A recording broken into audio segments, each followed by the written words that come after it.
Today we are here at Blockshow with Alan Lim, the Program Director of IBM Technologies in Asia Pacific. So IBM has been leading the pace in blockchain development, and there are lots of interesting use cases going on, like the Food Trust as well as the Trust-Your-Supplier TYS. So to start off, digging deep into these interesting initiatives, we want to learn more about Alan's journey to blockchain in IBM. So Alan, can you share with us about more on how you get into the blockchain journey in IBM? Sure.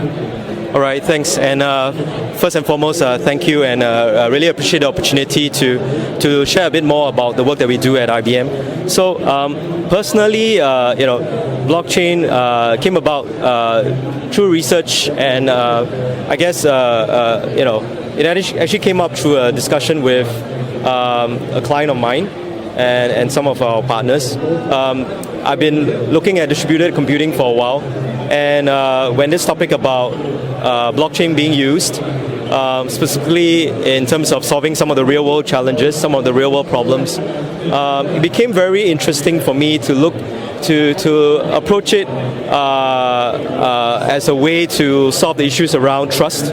Looking at how we can reimagine or change the way transactions are processed, how we can establish a single point of view or truth across different parties, which some of the situations, whether it's cross-border kind of use cases involving multiple parties, whether there's an opportunity to be more streamlined and improve the way transactions are processed. So when I kind of look at it from an architectural perspective, it became very interesting, but I kind of dug deeper into it, and it started to be even more interesting when I look at it and when I start to see it's not just about the technologies, there's the economics behind it.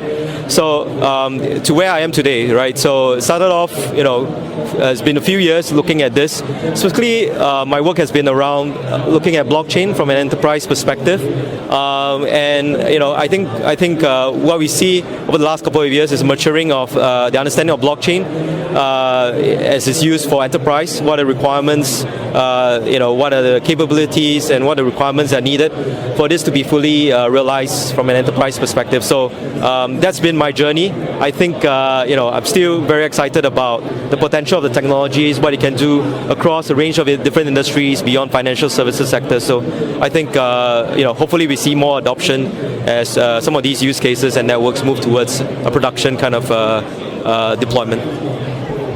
Sounds good. So thanks, Alan, for sharing your blockchain journey. So next up, we want to learn more about on the IBM Food Trust. So in the IBM Food Trust, as there are some of the food suppliers may use different product identifiers. So some of them will use the global trade GTIN. So some of them will use the Universal Procurement Code UPC. So if these food suppliers came together, how to enhance the transparency of the food logistics process? Because different suppliers will use different product identifier codes. So transparency, how to deal with it? Right, so from an IBM Food Trust perspective, I think the idea or the problem that we're trying to solve is the issues around the current supply chain. So whether it's related to issues around food safety, issues around the freshness of food, and also looking at whether there's opportunities for being more efficient in terms of the food supply chain. So those were the kind of big problems that we're looking to tackle from a food trust perspective. And if you kind of look at the food ecosystem perspective, right, you have the farmers, the growers, the packing houses, distribution centers, the retailers. So a very complex food supply chain. So what, as we look at that problem, there is a dire need for a common view across the value chain to establish trust, but not just ability to track and trace, but truly transparency across the different parts of the ecosystem. So going to the point of different ways of tracking, different ways of uniquely identifying the different food products. So I think one thing that we realized very early on is the need for standards. So we've been partnering with various industry parties, associations, and looking at GS1, for example, as the standards. And I think that's very important as we look to onboard different parties, different parts of the ecosystem, not just from a single market perspective, but across the globe. This becomes even more important. So we're looking at how we can better partner and adopt some of these standards, whether it's uniquely identified produce, whether it's looking at better ways of tracking, for example, the life cycle of a produce, for example. I think with the adoption of standards, we think that would be a key enabler for us to be successful in this area. Okay, so in terms of, let's say some of the logistic giants want to launch their own blockchain as well, maybe in terms of food tracking. So how does IBM blockchain interoperable with this blockchain?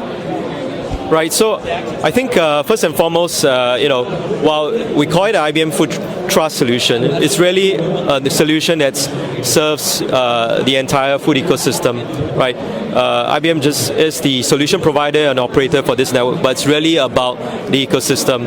What this means is that the data that's provided by the different parts of the ecosystem still remains, the ownership of it remains with the different parts of the ecosystem. So a grower, for example, a supplier, for example, needs to grant permission to someone else in the supply chain to be able to see and have visibility of that. So that's one of the design principles that we have from day one. We've convened an advisory council made out of different parts of the ecosystem. Some of them are competitors to each other. The idea is to ensure that these principles are followed very closely. To the point about interoperability, so there are many parts or aspects around interoperability, but I'll just talk about the point about two parts. One is about the data and the standards, in which we spoke about earlier on, right? Following standards from a data model perspective, if we are able to conform and work on the same data standards, I think that makes it easier for information to be shared by different networks, different systems, platform, be it blockchain or otherwise.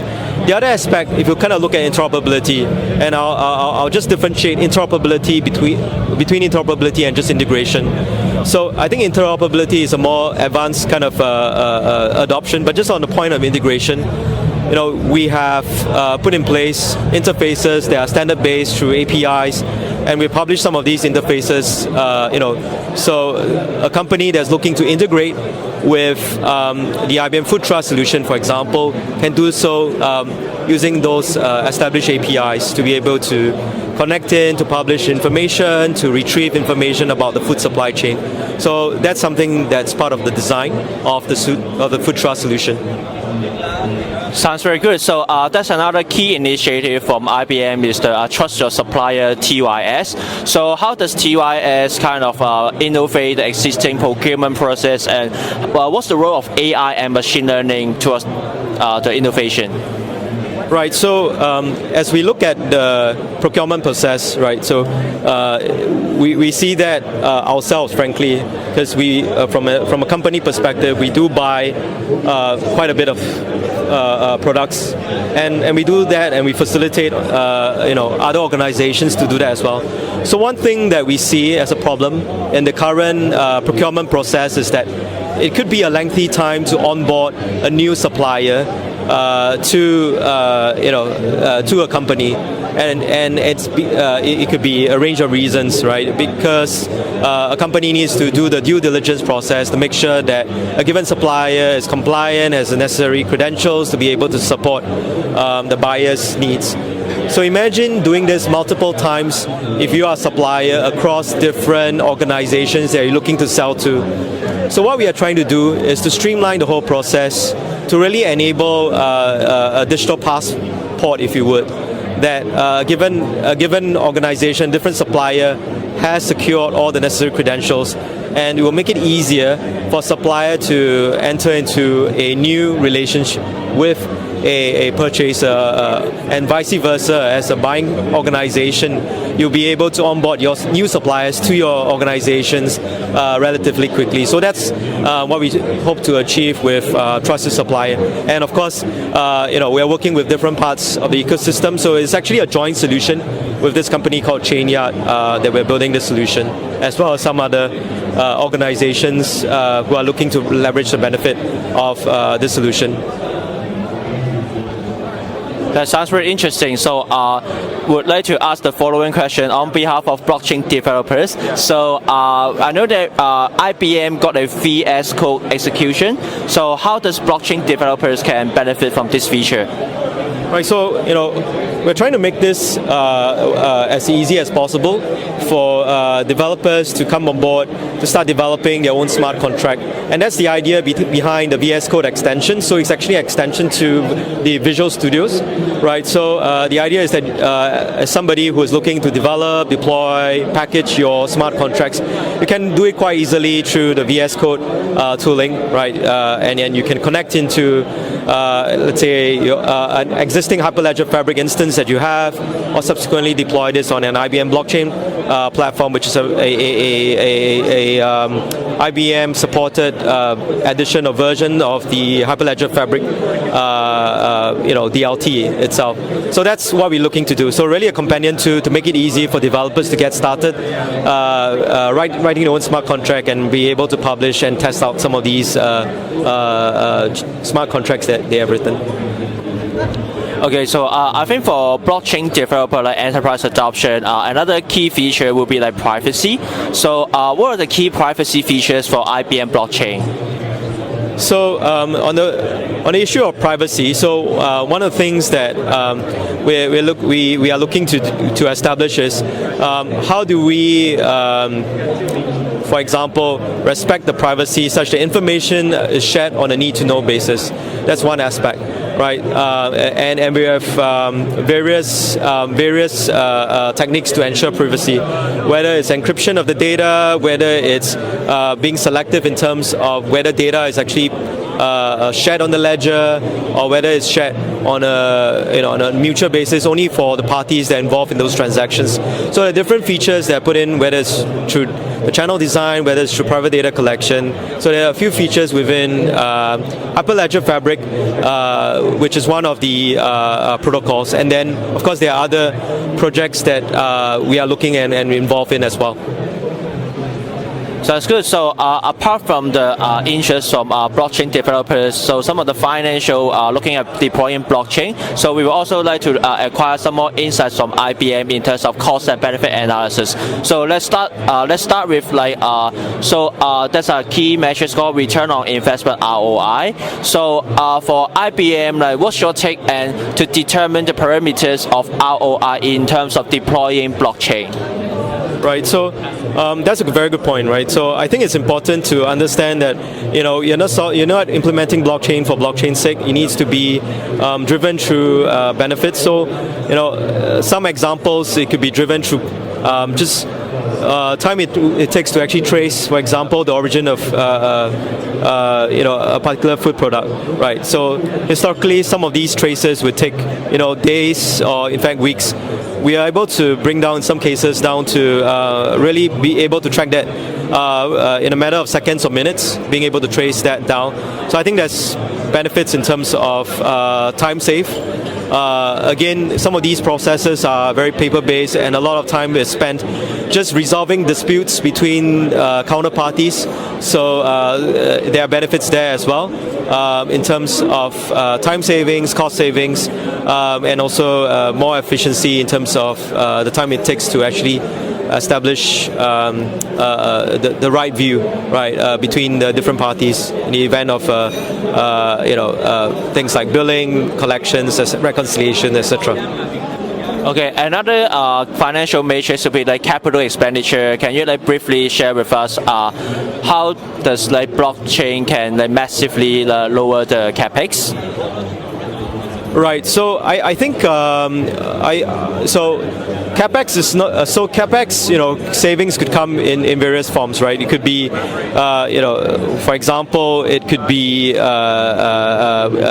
looking at more efficient ways in which, let's say, a claim could be performed, right? There could be optimizations from that perspective, right? So whether we could do this on a more recurring basis and a less intrusive basis, I think there are savings from that that angle that we could look at. Through again combined with other technologies, whether it's IoT, whether it's AI, etc. I think there are definitely areas that we can look at cost savings, not just from a capex, not just from an investment perspective, but really across the board to see how we can be more efficient in terms of how financial savings could be realized. Okay, so to sum up, can you give us an outlook on the enterprise blockchain adoption in Singapore or Asia Pacific?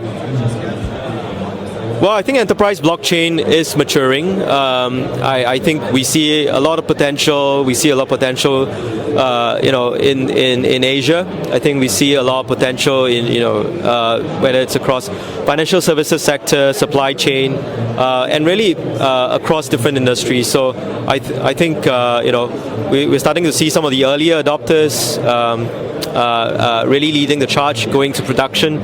And I think we are starting to see fast followers as well, pretty much catching up, and we see networks scaling and growing. Really excited to see how things pan out, and hopefully we see more use cases in production. We see use cases kind of spanning across different industries as well. Okay, so thank you so much, Alan, for today, for sharing the expert insights in terms of IBM key initiatives, as well as from the technical developer side, as well as the financial side, to the cost of deploying blockchain. So we are at the Blockshow, so more interviews to come.